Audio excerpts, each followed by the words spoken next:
السلام علیکم ورحمۃ اللہ وبرکاتہ۔ محترم بزرگوں، عزیز دوستوں، مفتی فیضان قاسمی دامت برکاتہم نے اسباب میں اللہ کی اطاعت کے بارے میں بہت قیمتی باتیں ارشاد فرمائی ہیں۔ آپ حضرات اس بیان کو دھیان اور توجہ کے ساتھ سنیں اور مزید بیانات کے لیے ہمارے چینل HS بیانات کلپس کو ضرور سبسکرائب کریں۔ اللہ تبارک تعالیٰ نے اس دنیا کو ذمہ داریوں کے پورا کرنے کی جگہ بنائی ہے۔ اللہ تبارک تعالیٰ نے اس دنیا کو ذمہ داریوں کے پورا کرنے کی جگہ بنائی ہے۔ ہر مسلمان کی دو بنیادی اور اہم ذمہ داری ہے۔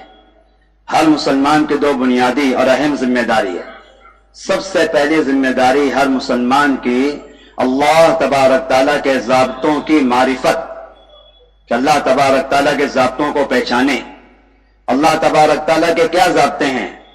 نعمتوں کے لیے، عذاب کے لیے، تباہی کے لیے، حفاظت کے لیے، عزت کے لیے، ذلت کے لیے، کامیابی کے لیے، ناکامی کے لیے، اللہ کے کیا ضابطے ہیں؟ پہلی ذمہ داری ہر مسلمان کی اللہ تبارک تعالیٰ کے ضابطوں کو پہچانے، اللہ کے ضابطوں کی معرفت۔ اور دوسری ذمہ داری ہر مسلمان کی اللہ تبارک تعالیٰ کے ضابطوں کا اپنے آپ کو پابند بنائے۔ اللہ کے ضابطوں کا اپنے آپ کو پابند بنانا، کیونکہ اللہ تبارک تعالیٰ اپنے ضابطوں کے خود پابند ہے۔ اللہ اپنے ضابطوں کے خود پابند، اللہ اپنے ضابطوں کے خود پابند ہے۔ جو اللہ تبارک تعالیٰ اپنی ذات سے اپنے ضابطوں میں خلاف ورزی نہیں کرتے ہیں، جو اللہ تبارک تعالیٰ اپنی ذات سے اپنے ضابطوں میں خلاف ورزی نہیں کرتے ہیں، وہ اللہ تبارک تعالیٰ مخلوق سے اپنے ضابطوں میں خلاف ورزی کیسے پسند کریں گے؟ دیکھو، توجہ چاہیے ہماری بات، تھوڑا سا ہماری درخواست ہے، آپ لوگوں توجہ سے بات سنو۔ اللہ تبارک تعالیٰ اپنے ضابطوں کی خلاف ورزی کو خود نہیں کرتے ہیں، تو اللہ تبارک تعالیٰ اپنی مخلوق سے اپنے ضابطوں کی خلاف ورزی کیسے پسند کریں گے؟ اللہ تبارک تعالیٰ نے دنیا آخرت میں کامیابی کا ایک ضابطہ طے فرمایا ہے۔ دنیا آخرت کی کامیابی کا کوئی تعلق انسانوں کے اسباب کے ساتھ نہیں ہے۔ دنیا اور آخرت میں کامیابی کا کوئی تعلق انسانوں کے اسباب کے ساتھ نہیں ہے، بلکہ دنیا آخرت میں کامیابی کا تعلق مسلمان کے بدن سے نکلنے والے ہر عمل کے ساتھ ہے۔ دنیا اور آخرت کی کامیابی کا کوئی تعلق انسان کے اسباب کے ساتھ نہیں ہے، بلکہ دنیا اور آخرت کی کامیابی کا، ہر نعمت کا تعلق براہ راست مسلمان کے بدن سے نکلنے والے عمل کے ساتھ ہے۔ یہ اللہ کا ضابطہ ہے۔ مسلمان اپنی زندگی اطاعت و بندگی والی بنائے گا تو اللہ تبارک تعالیٰ اپنی نعمتوں کا نزول فرمائیں گے، دنیا میں بھی آخرت میں بھی۔ اور اگر مسلمان اپنی زندگی اللہ کے نافرمانی والے گزارے گا، مسلمان اپنی زندگی اللہ کے نافرمانی والے گزارے گا، تو پھر اللہ تبارک تعالیٰ کی جانب سے عذابات کا نزول ہوگا۔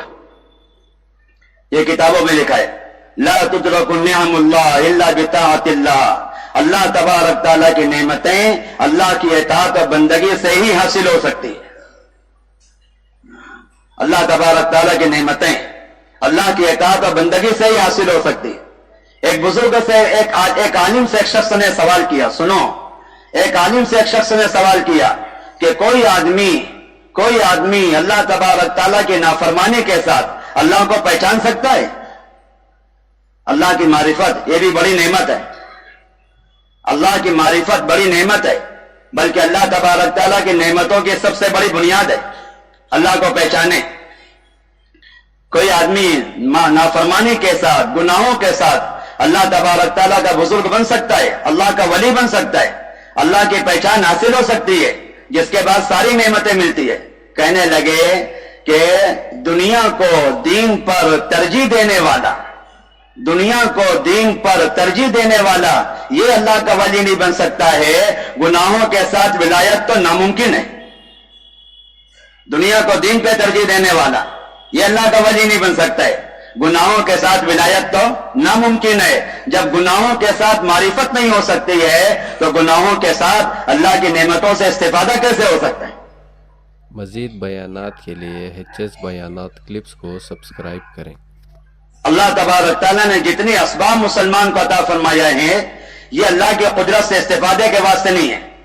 اللہ تبارک تعالیٰ نے مسلمان کو جتنے اسباب عطا فرمائے ہیں یہ اللہ کی قدرت سے استفادے کے واسطے نہیں ہے، بلکہ اللہ تعالیٰ نے مسلمان کو اسباب دیے ہیں مسلمان کے امتحان کے لیے. اسباب استفادے کے واسطے نہیں ہے.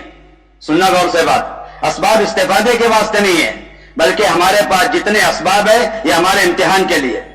3 امتحان اللہ تبارک تعالیٰ ہر سبب والے کا اپنے خصوصی سبب میں لے کر رہیں گے. 3 امتحان اللہ تبارک تعالیٰ اسباب میں اپنے بندوں کا لیتے ہیں. پہلے امتحان اللہ پاک اپنے بندوں کا اسباب میں یہ لیتے ہیں کہ اسباب کا ملنا کس کی طرف منسوب کرتے ہیں. یہ پہلا امتحان ہے. اسباب کا ملنا کس کی طرف منسوب کرتے ہیں؟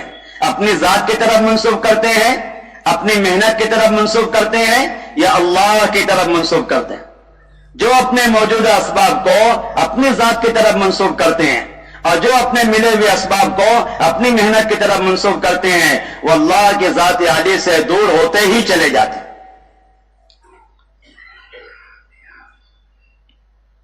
یہ راستہ ساری دنیا کے نافرمانوں کا ہے. اللہ کے دیے ہوئے اسباب کو اپنی طرف منسوب کرو، اپنی محنت کی طرف، اپنی معلومات کی طرف، اپنی ذات کی طرف منسوب کرو. یہ راستہ نافرمانوں کا ہے. موسیٰ علیہ السلام نے قارون کو زکوٰۃ کی ترغیب دی. موسیٰ علیہ السلام نے قارون کو زکوٰۃ کی ترغیب دی. وَابْتَغِ فِيمَا آتَاكَ اللَّهُ الدَّارَ الْآخِرَةَ وَلَا تَنْسَ نَصِيبَكَ مِنَ الدُّنْيَا وَأَحْسِنْ كَمَا أَحْسَنَ اللَّهُ إِلَيْكَ. اللہ کی مخلوق کے ساتھ احسان کر جیسا اللہ نے تیرے ساتھ احسان کیا ہے. زکوٰۃ کی ادائیگی کی ترغیب دی. تو وہ کہنے لگا انما اوتیتہ علی علم من عندی، یہ مال تو میں نے اپنی معلومات سے کمایا ہے. الیاذ باللہ، میرے مال میں اللہ کا کیا دخل؟ میرے مال میں اللہ کا کیا دخل؟ اپنے مال کو اپنی طرف منسوب کیا. تو سنو عجیب بات ہے، جو اپنے اسباب کو اپنی طرف منسوب کرتے ہیں ان کے لیے اللہ کے احکام بوجھ بن جاتے ہیں.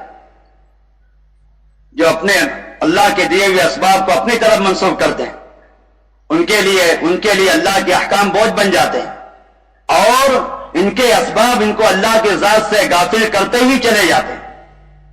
مولانا علی میاں ندوی رحمۃ اللہ علیہ فرماتے تھے اسباب کی کثرت مسلمان کو اللہ سے غافل بھی کر دیتی ہے اور بلکہ اللہ تبارک تعالیٰ سے بیزار کر دیتی ہے. اسباب کی کثرت مسلمان کو اللہ سے غافل کرے گی اور اللہ کی ذات سے بعد اور دوری پیدا کر دے گی.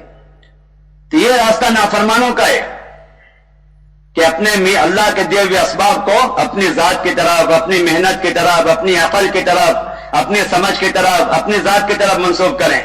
پہلا امتحان اللہ پاک ہر سبب والے کا اپنے اسباب میں یہ لیں گے کہ تم اپنے اسباب کا ملنا کہاں منسوب کرتے ہو، اللہ کی طرف منسوب کرتے ہو یا اپنی ذات کی طرف منسوب کرتے ہو. دوسرا امتحان اللہ تبارک تعالیٰ ہر مسلمان کا اسباب میں یہ لیتے ہیں کہ تم اپنے اسباب میں اللہ کی اطاعت پر ہو کہ اپنے اسباب میں اللہ تبارک تعالیٰ کی معصیت پر ہو. یہ امتحان ہوگا. تجارت میں اللہ کی اطاعت پر ہو یا اللہ تبارک تعالیٰ کی معصیت پر ہو. زراعت میں اللہ تبارک تعالیٰ کی اطاعت پر ہو یا اللہ تبارک تعالیٰ کی معصیت پر ہو. جو اللہ تبارک تعالیٰ کے ملے ہوئے اسباب میں اللہ تبارک تعالیٰ کی معصیت پر ہوتے ہیں اللہ تبارک تعالیٰ اسباب کے ظاہر کو باقی رکھتے ہیں اور اندر کی چیزیں نکال دیتے ہیں. اسباب کا ظاہر باقی ہوگا، اندر کی چیزیں نکالیں گے، برکتیں نکالیں گے، حفاظت نکالیں گے، سہولتیں نکالیں گے، حاجتوں کا پورا ہونا نکالیں گے، اور اسباب کا ظاہر باقی رہے گا. اسباب کا ظاہر باقی رہے گا. اپنے اسباب میں اللہ تبارک تعالیٰ کی معصیت پر ہے. اور جب مسلمان اللہ تبارک تعالیٰ کی معصیت پر ہوتا ہے تو جتنا بڑا سبب ہوگا اتنی بڑی پکڑ ہوگی. جتنا بڑا سبب اتنی بڑی پکڑ. مولانا یوسف صاحب رحمۃ اللہ علیہ فرماتے تھے بے دینی کے ساتھ جتنی بڑی شکل ہوگی اتنی بڑی پکڑ ہوگی. مسلمان کے اسباب میں جتنی بے برکتی ہے اور مسلمان کے اسباب میں جتنی پریشانی ہے، مسلمان کے اسباب میں جتنی بے برکتی ہے اور مسلمان کے اسباب میں جتنی پریشانی ہے وہ سب اپنے اسباب میں اللہ تبارک تعالیٰ کی نافرمانی کی وجہ سے.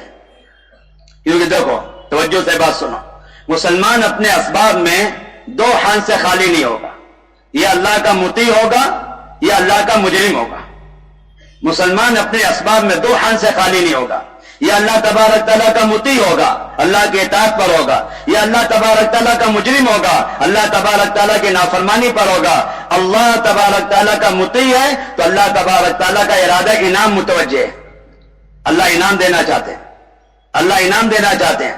اگر اپنے اسباب میں اللہ کے اطاعت پر ہے تو اللہ کا ارادہ انعام متوجہ ہے، اللہ انعام دینا چاہتے ہیں.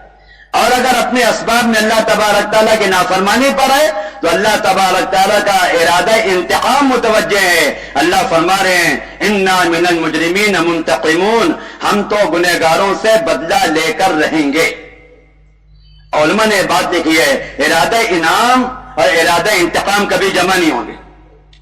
ارادہ انعام اور ارادہ انتقام کبھی جمع نہیں ہوں گے. ایک بندے کو اللہ پاک نعمت دینے کا ارادہ کرے اور اسی بدلے سے اللہ پاک بدلہ لینا چاہے، یہ تو ارادے کبھی جمع نہیں ہوں گے. اگر مسلمان اپنے اسباب میں اللہ کی اطاعت پر ہے تو اللہ تعالیٰ کا ارادہ انعام متوجہ ہے، اور اگر مسلمان اپنے اسباب میں اللہ تبارک تعالیٰ کی معصیت پر ہے تو اللہ تبارک تعالیٰ کا ارادہ انتقام متوجہ ہے. ارادہ انعام اور انتقام کبھی جمع نہیں ہوں گے. مزید بیانات کے لیے HS بیانات کلپ. اسباب میں بے برکتیاں اور اسباب کی مشقتیں، اسباب میں بے برکتیاں اور اسباب کی مشقتوں کی کوئی وجہ نہیں ہے کہ مسلمان اللہ تبارک تعالیٰ کے دیے ہوئے اسباب میں اللہ تبارک تعالیٰ کی نافرمانی پر ہے. اگر مسلمان اللہ تبارک تعالیٰ کے دیے ہوئے اسباب میں اللہ کی اطاعت پر آ جاوے، اگر مسلمان اللہ تبارک تعالیٰ کے دیے ہوئے اسباب میں اللہ کی اطاعت پر آ جاوے تو اللہ تبارک تعالیٰ مسلمانوں کے اسباب میں ایسی برکتیں عطا فرمائیں گے جس کا عقل اور تصور سے دور کبھی واسطہ نہیں ہوگا. ایک صحابی نبی کریم صلی اللہ علیہ وسلم کے پاس آئے. سنو غور سے بات، اپنے اسباب میں اللہ کے اطاعت پر آؤ. ایک صحابی نبی کریم صلی اللہ علیہ وسلم کے پاس آئے. آپ کا فقر ہو، آپ کی بھوک، آپ کی تنگی اور آپ کی مشقت دیکھی تو برداشت نہیں ہوا.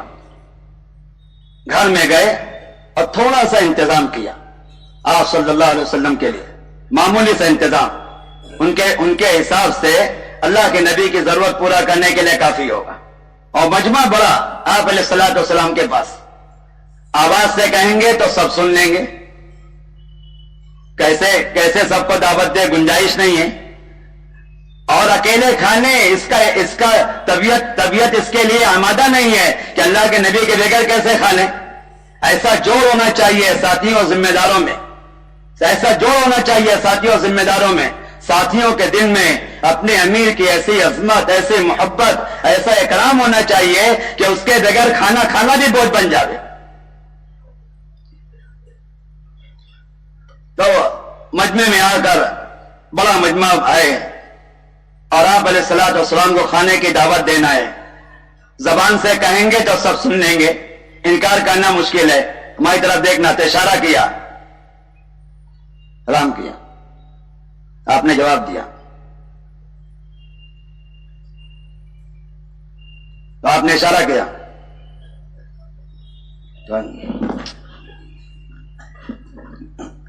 گنجائش نہیں ہے کیونکہ جانتے ہیں اپنی گنجائش کتنی ہے. تو آپ نے کہا نہیں، پھر نہیں، دعوت قبول نہیں. پھر بیٹھ گئے بے چین پریشان، کیسے کھانے اللہ کے نبی کے بغیر، کیسے کھانے اللہ کے نبی کے بغیر. پھر کھڑے ہوئے، آپ نے جواب دیا. آپ نے کہا بیٹھ جاؤ. دوسری مرتبہ سنو تو صحیح کیسے مزے کا واقعہ ہے. میں بتا رہا ہوں اسباب میں برکتیں آتی کیسے. اسباب میں برکتیں محنت کی کثرت سے نہیں آتی ہے، اسباب میں برکتیں اطاعت کی کثرت پر آتی ہے. اسباب میں برکت محنت کی کثرت پہ نہیں آتی ہے، اسباب میں برکت اطاعت پر آتی ہے. دو حال ہوگا مسلمان کا، یا اپنے اسباب میں اللہ کے اطاعت پر ہے تو ارادہ انعام متوجہ ہے، یا اپنے اسباب میں اللہ کی نافرمانی پر ہے تو ارادہ انتقام متوجہ ہے. تو جس سے اللہ بدلہ لینا چاہے اس کو برکت کہاں سے ملے گی؟ جس سے اللہ بدلہ لینا چاہے اس کے حفاظت کا انتظام، اس کے اسباب کے حفاظت کا انتظام کہاں سے ہوگا؟ مولانا یوسف صاحب رحمۃ اللہ علیہ نے اپنے مجمع سے پوچھا کہ ایک شخص کی زمین غصب کی گئی، ایک شخص کی زمین غصب کی گئی. حضرت نے اپنے مجمع سے پوچھا بتاؤ ظالم کون ہے، ظالم کون ہے، مظلوم کون ہے؟ جس کی زمین غصب کی گئی وہ ظالم ہے یا جس نے زمین غصب کی ہے وہ ظالم ہے؟ لوگوں نے کہا حضرت بالکل واضح بات ہے، جس کی زمین غصب کی گئی وہ تو مظلوم ہے، اس کی زمین چرائی گئی، زمین اس کے ہاتھ سے نکل گئی، وہ مظلوم ہے، اور جس نے زمین غصب کی وہ ظالم ہے، اس میں کیا سب پوچھنے کی بات ہے؟ حضرت کہنے نہیں، جس کی زمین غصب کی گئی ہے وہ ظالم ہے۔ تو لوگ بڑے حیران، یہ کیا الٹی بات کہہ رہے ہیں؟ جن کی نگاہ سیرت پہ نہیں ہوتی ہے نا، ان کو ہدایت الٹی لگتی ہے، جن کی نگاہیں سیرت پہ نہیں ہوتی ان کو ہدایت الٹی لگتی ہے۔ تو یہ کیا الٹی بات کہہ رہے ہیں؟ جس کی زمین غصب کی گئی ہے اس کو ظالم کہہ رہے ہیں، اور غصب کرنے والا جو اصل میں ظالم ہے اس کو ظالم نہیں کہہ رہے ہیں۔ حضرت کہنے لگے ہاں، جس کی زمین غصب کی گئی ہے وہ ظالم ہے، اس کو سوچنا چاہیے کہ میں نے اللہ کے کیا نافرمانی کی ہے کہ اللہ نے میرے زمین پر دوسرے کو مسلط کر دیا، یہ سوچنا چاہیے۔ ساری دنیا کے مسلمانوں کو سوچنا چاہیے ہم نے اپنے اسباب میں کیا اللہ کی نافرمانی کی ہے کہ اللہ نے ہمارے اسباب پہ غیروں کو مسلط کر دیا ہے۔ تو تیسری مرتبہ کھڑے ہوئے سلام کیا، آپ نے جواب دیا، اشارہ کیا کھانے کا انتظام، آپ نے اشارہ کیا سارا مجمع کہ نہیں، پھر بیٹھ گئے۔ پھر سمجھ گئے کہ اللہ کے نبی اپنے ساتھی کے بغیر نہیں کھائیں گے۔ کیسا مزے کی زندگی تھی، ساتھی بغیر ذمہ دار کے نہیں کھائیں گے، ذمہ دار بغیر ساتھی کے نہیں کھائے گا۔ سمجھ گئے کہ نبی کریم صلی اللہ علیہ وسلم اپنے ساتھیوں کے بغیر کھانے پہ تیار ہیں۔ پھر کھڑے ہوئے کہ اللہ کے نبی اشارہ کیا کھانا، تو کہ سب چلو، سب کو لے بڑا مجمع کہ ہمیں کیا کرنا ہے، اللہ جانے اس کا نبی جانے، اللہ جانے اس کا نبی جانے۔ اس لیے ایک بات یاد رکھنا، اطاعت کی بنیاد فوائد پہ نہیں ہوتی ہے، اطاعت کی بنیاد امر پر ہوتی ہے۔ اطاعت کی بنیاد فائدے پہ نہیں ہے، کیا فائدہ ہے کیا فائدہ ہے، اطاعت کی بنیاد امر پر ہے۔ امر پورا کرو، آپ جو کرنے کے لیے کہا گیا وہ کرو، پھر فوائد، برکتیں، نعمتیں، مسائل کا حل اللہ کریں گے۔ کہ سب آ جاؤ، بڑا مجمع چلا گیا ان کے گھر۔ صحابی فرماتے ہیں جو میرے پاس تھا میں نے سب کے سامنے رکھ دیا کہ لے، اللہ جانے، اللہ کے نبی جانے۔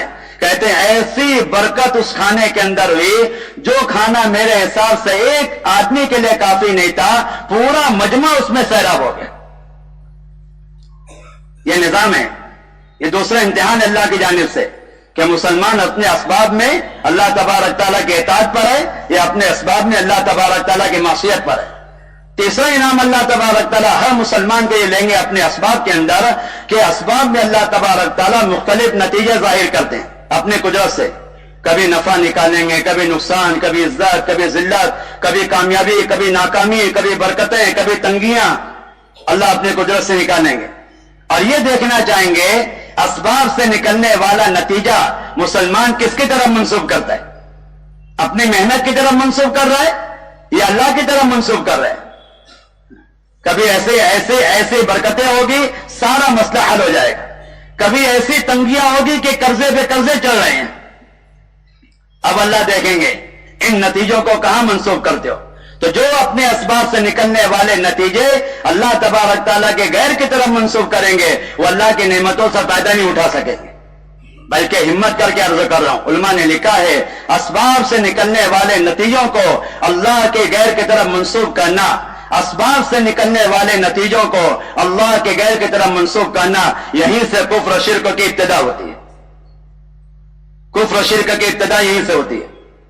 اسباب سے نکلنے والے نتیجے اللہ کے غیر کی طرف منسوب کیے ہیں۔ اسباب سے نکلنے والے نتیجوں کو صرف اللہ کی طرف منسوب کرنا، اسی کو شکر کہتے ہیں، اور اسباب میں نکلنے والے نتیجوں کو اللہ کے غیر کی طرف منسوب کرنا، اسی کو شرک کہتے ہیں۔ مسلمان، اس زمانے کا مسلمان کفر و شرک کو سمجھتا ہے صرف کسی صنم کے سامنے، کسی مورتی کے سامنے سجدہ کرنے کو، سر ٹیکنے کو، حالانکہ یہ تو کفر و شرک کی انتہا ہے۔ یہ کفر و شرک کی انتہا ہے۔ کفر و شرک زندگی میں آ گیا اور کفر و شرک میں مسلمان مبتلا ہو گیا اگر یہ اپنے اسباب کے نتیجوں کو اللہ کے غیر کی طرف منسوب کرتے ہیں۔ قرآن نے بالکل یہی فرق ذکر کیا ہے شرک میں اور شکر میں، یہی فرق ذکر کیا شرک اور شکر میں۔ اللہ تعالیٰ ارشاد فرماتے ہیں هو الذي خلقكم من نفس واحدہ وجعل منها زوجها ليسكن إليها. اللہ تبارک تعالیٰ ارشاد فرماتے ہیں میاں بیوی ہوتی ہے، میاں بیوی ہے. فلما تغشاها آپس میں اختلاط ہوا. حملت حملا خفیفا، ایک ذرا سا حمل بیوی کو رہ گیا. اب وہ دونوں اللہ سے دعا کر رہے ہیں. دعوا اللہ ربهما لئن آتیتنا صالحا لنکون من الشاکرین.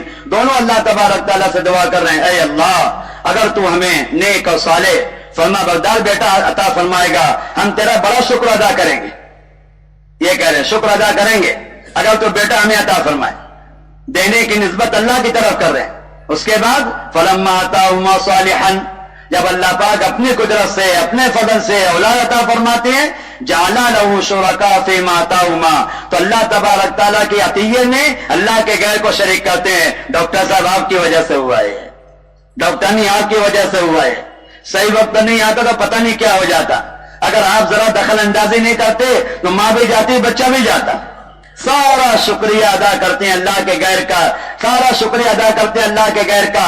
اللہ تعالیٰ فرماتے ہیں فتعالی اللہ عما یشرکون، ان کے شرک سے اللہ بے نیاز ہے. اسی کو شرک کو کہتے ہیں. دیا اللہ نے شکریہ ادا کر رہے اللہ کے غیر کا، عطیہ اللہ کا ہے منسوب کر رہے اللہ تبارک تعالیٰ کے غیر کی طرف، اسی کا نام شرک ہے. اللہ تبارک تعالیٰ اسباب میں مختلف نتیجے ظاہر فرمائیں گے اور یہ دیکھنا چاہیں گے مسلمان اپنے اسباب کے نتیجوں کو اللہ کی طرف منسوب کرتا ہے یا اللہ کے غیر کی طرف منسوب کرتا ہے. اسباب اللہ تبارک تعالیٰ سے لینے کا ضابطہ نہیں ہے.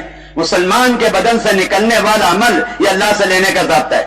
مسلمان اپنے عمل کو بنا کے اللہ کے دربار میں پیش کرے، مسلمان اپنے عمل کو سنوار کے اللہ کے دربار میں پیش کرے، مسلمان اپنے عمل پہ یقین کے ساتھ، اپنے عمل کو یقین کے ساتھ اللہ تعالیٰ کے دربار میں پیش کرے تو مسلمان کا ذرا سا عمل اس کے سارے مسئلوں کو حل کرنے کے لیے کافی ہے.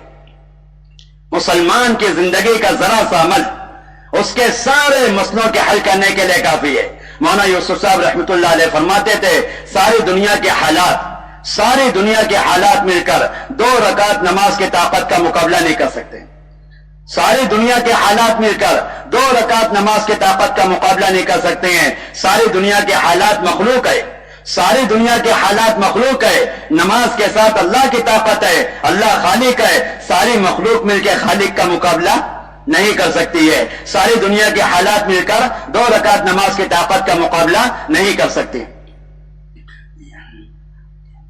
اللہ سے لینے کا ضابطہ مسلمان کے بدن سے نکلنے والا عمل ہے. عمل اللہ سے لینے کا ضابطہ ہے. اللہ کی قدرت کو اپنے موافق کرنا، اللہ کے وعدوں کو اپنے حق میں پورا کرانا، اللہ تبارک تعالیٰ کے آئے ہوئے عذاب کو اپنی ذات سے دور کرنا، اس کا کوئی ذریعہ نہیں ہے سوائے مسلمان کے عمل کے. جب مسلمان اپنے اعمال کو بنا کے اللہ تبارک تعالیٰ کے دربار میں پیش کرے گا تو اللہ تبارک تعالیٰ کی رحمت متوجہ ہوگی. حضرت فرماتے ہیں ایک قدم اٹھانے کے بعد، سنو عجیب بات ہے، ایک قدم اٹھانے کے بعد، ایک قدم رکھ دینے کے بعد دوسرا قدم اٹھانے میں جتنی دیر لگتی ہے اتنی بھی دیر نہیں لگے گی. مسلمان عمل پیش کرے گا اللہ کی رحمت متوجہ ہو جائے گی. ایک قدم اٹھایا آپ نے، ایک قدم رکھا، اب دوسرا قدم اٹھاؤ گے کتنی دیر لگے گی؟ کہ اتنی بھی دیر نہیں لگے گی. مسلمان اپنے عمل کو قبول کروا کر، مسلمان اپنے مقبول عمل کو اللہ تبارک تعالیٰ کے دربار میں پیش کرے گا، اللہ کی رحمت متوجہ ہوگی. ماشاءاللہ مفتی صاحب نے بہت قیمتی باتیں ارشاد فرمائی ہیں. اللہ تعالی ہم تمام کو ان باتوں پر عمل کرنے کی توفیق عطا فرمائے. اگر آپ حضرات کو اس بیان سے کچھ فائدہ ہوا ہے تو دوسروں تک ضرور پہنچائیں.